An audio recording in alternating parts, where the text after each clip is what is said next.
ప్రభువుకు మహిమ కలుగునుగాక.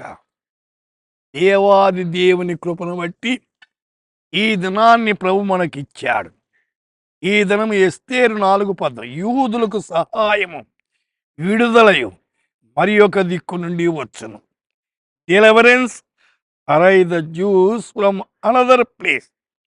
तो और ना किसी उपाय से यहूदियों का छुड़ाकर और उद्धार हो जाएगा.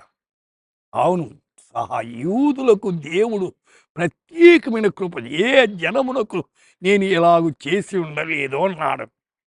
కీర్తన 50:15 ఆపత్కాలమున నీవు నన్ను గూర్చి మొరపెట్టుమో నేను విడిపిస్తానంటాడు.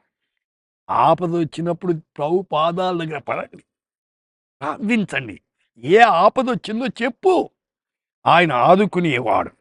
దానియేలు 3:17 మేము సేవించున్న దేవుడు మండుచున్న వేడిమిగల అగ్నిగుండం నుండి మమ్మల్ని తప్పించి రక్షణ సమర్థుడు అన్నాడు.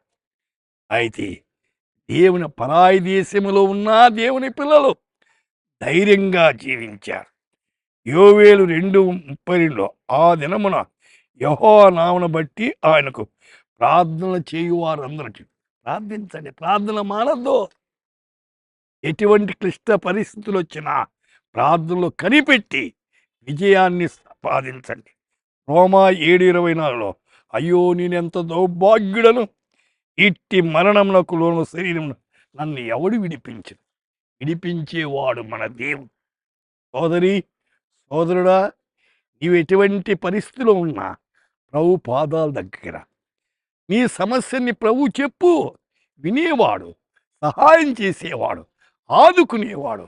అలాంటి దేవుని మీద ఆధారపడి మీ జీవిని ప్రార్థిస్తాం.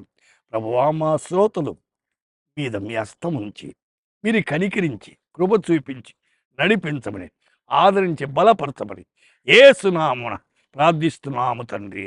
ఆమేన్.